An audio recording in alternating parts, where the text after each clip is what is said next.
नमस्कार दोस्तों, कंटिन्यू कर रहे हैं हम अपना क्वेश्चन लैंग्वेज वाला ही। अब उसमें हमारा process number 2, what is the process of language. Part 1 हम कर चुके हैं, प्रोडक्शन ऑफ लैंग्वेज। पार्ट 2 है उसका speech perception and comprehension. Speech perception and comprehension ये एक बहुत क्रिटिकल प्रोसेस है। ये डे टू डे लाइफ का एक फंडामेंटल प्रोसेस है जो हर रोज ये आप परफॉर्म करते हैं। एक बेसिक थ्योरी के अकॉर्डिंग आप पर डे जिस भाषा में आप फ्लुएंट होते हैं उसमें पर डे या मतलब कहें पर सेकंड आप 50 फोनोमिक्स आप परसीव करके उसको प्रोसेस कर सकते हैं। लेकिन एक अननोन लैंग्वेज जैसे जिसे हम फॉरेन लैंग्वेज कहते हैं, आप केवल उसका 1/3 ही परसीव करके प्रोसेस कर पाते हैं। इसी वजह से आप फॉरेन लैंग्वेज सीखने में आप टाइम गंवाते हैं और मतलब टाइम कंज्यूम इसी वजह से होता है फॉरेन लैंग्वेज का, क्योंकि उसका फनीम्स को समझने में आपको बहुत ज़्यादा टाइम लगता है।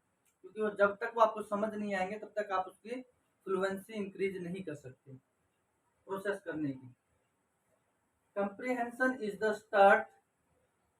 जो कंप्रीहेंशन का प्रोसेस है वो जब एक स्पीकर किसी स्पीच को बोलता है, वो अपना काम खत्म कर लेता है, तब वहां से एयर वाइब्रेशन जनरेट होती है जो आपके ईयर ड्रम तक आती है और ईयर ड्रम तक एक डिफरेंट एनर्जी लेवल पे आपके पास पहुंचती है। उसके जैसे ही वो आपके कान के पर्दे से टकराती है तब आपका परसीव एंड कम्प्रीहेंशन का वर्क स्टार्ट होता है। ये एक सिंपल प्रोसेस है कि आपको सुनाई कैसे देता है। आपको सुनाई तब देता है जब किसी ने कुछ बोला, उसकी वेव्स क्रिएट हुई, वो आपके ईयर ड्रम से टकराई और उसके अगेंस्ट में आपने परसीव या कम्प्रीहेंस किया।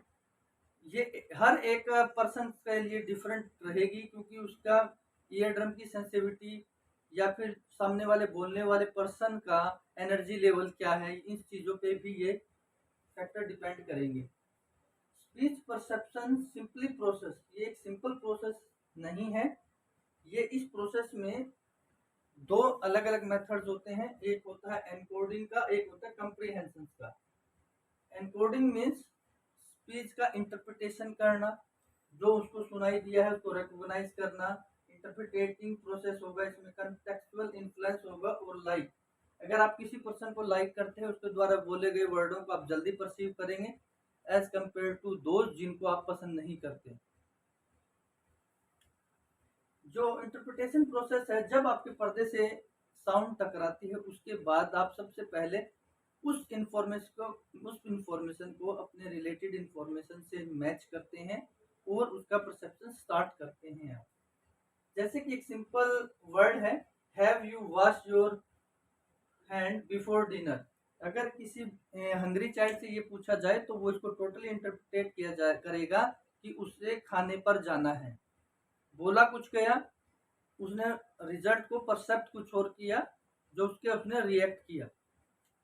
मीन्स एक बार दोबारा समझिए कि अगर हंग्री बच्चा है, मतलब उसने भूख लगी हुई है और किसी ने उससे पूछा have you wash your hand before dinner, तो वो इस बात को परसीव करेगा ऐसे कि उसे खाने पे बुलाया जा रहा है, ना कि जो लाइन बोली गई उसका मतलब वो परसीव करके आंसर करेगा। एक बेसिक इफेक्ट है कंटेक्चुअल इफेक्ट, या फिर हम कहें इसे फोनोमिक रिस्टोरेशन इफेक्ट, जिसे परफॉर्म किया था वारन ने 1955 में। इस मेथड को उन्होंने अपने लैब में ही परफॉर्म किया था। ये एक बहुत बेसिक प्रोसेस है और सिंपल स्टेप प्रोसेस है कि जब हम किसी लेटर का कि परसेप्ट होता कैसे है कि अगर कोई वर्ड बोल दिया उसमें से कुछ फेनोम्स को हटा देते हैं और सामने वाले से पूछा जाए कि आपको क्या समझ आया। जैसे कि मान लिया स्पेस, इसको आप किस तरह से परफॉर्म करेंगे। आप इसको दो तरह से, ये विजुअल हो गया, ऑडिटरी का अलग रहेगा। विजुअल्स में क्या है कि आप इसको दो तरह से करेंगे, या तो ये हो जाएगा लीजन या हो जाएगा रीजन। आप इसको दो तरह से परफॉर्म कर रहे हैं।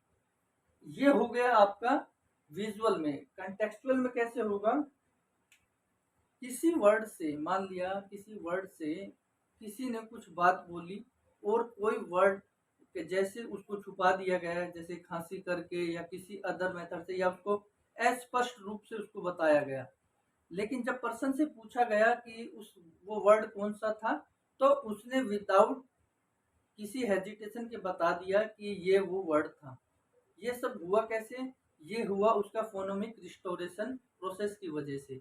जैसे आप कुछ बातें सुन रहे हैं और उसमें सुनते सुनते कहीं पे कोई साउंड में दिक्कत आ रही है, तो लेकिन आप ऑटोमेटिक उसको परसेप्ट कर लेते हैं। जैसे Gita is awakened by fear in night due to dream. ये ड्रीम वर्ड अगर आपको नहीं भी बताया जाएगा तो ये समझ लिए आप ऑटोमेटिक इस प्रोसेस को फॉलो करते हुए आप उसको डायरेक्ट इसी रिजल्ट पे लेके आएंगे कि जो लास्ट वर्ड है वो ड्रीम ही होगा। ये हो गया सिंपल स्ट्रेट फॉरवर्ड। और अगर हम उसको फोनोमिक रिस्टोरेशन के थ्रू समझते हैं, तो अभी हम इसको एक बेसिक एग्जांपल से समझेंगे। जैसे किसी आदमी से पूछा राम डैश जाता है, तो 99% लोग यही बताएंगे कि वो स्कूल जाता है। जो स्कूल वाला पोर्शन है, ये उसके माइंड से ऑटोमेटिक फीडेड, या फिर कहें कि फोनोमिक्स की वजह से जो उसने एक पैटर्न बना रखा था उसकी वजह से वहां उसको पुट करेगा। इसे बोलते हैं फोनोमिक डिस्टॉर्शन इफेक्ट। कुछ डिफरेंट डिफरेंट थ्योरीज भी दी गई हैं जिससे कि आप इजीली समझ सकते हैं कि template matching, feature detection, processing. कुछ साइकोलॉजिस्ट ने बताया कि जो परसेप्शन का प्रोसेस है वो एक टेम्पलेट मैचिंग प्रोसेस है, कि जो बातें वो सुनता है वो अपने पास प्री ऑक्यूपाइड टेम्पलेट से उनसे मैच करता है और उसका परसेप्ट करके अपना रिजल्ट लेके आता है।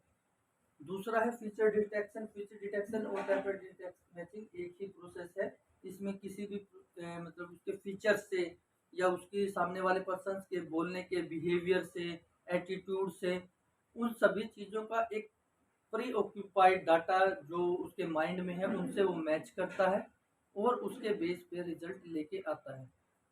एक फोनोमिक रिफाइन थ्योरी भी है, उसका भी सेम प्रोसेस है। उसमें कहते हैं कि डिफरेंट डिफरेंट स्टेजेस होती हैं। पहली स्टेज से जैसे ही कोई पर्सन किसी साउंड को सुनता है उसको उसके अकॉर्डिंग उसका एट्रीब्यूशन चेक कर लेता है, उसके लेवल्स चेक करता है, एनर्जी लेवल्स, और इसको ट्रांसफर कर देता है अपने हायर लेवल पर, जिससे कि वो चेक करता है कि ये किसकी आवाज़ है, इसका इंटेंशन क्या था, इससे वो कहना क्या चाह रहा था, मीनिंग्स क्या देना चाह रहा था, वो सब उसके नेक्स्ट स्टेज पे होता है। और ये स्टेजेस वाइस वर्सा चेंज होती रहती है। तो दोस्तों ये हमने सेकंड पोर्शन डन कर लिया है अपना प्रोसेस ऑफ लैंग्वेज के क्वेश्चन का, जो ये आपके लिए अवेलेबल रहेगा 10 मार्क्स में, जो आता ही आता है, एक बहुत इंपॉर्टेंट क्वेश्चन है। तो बताइए दोस्तों कैसा लगा आज का क्वेश्चन आपको। Please like, subscribe and share. Thank you दोस्तों।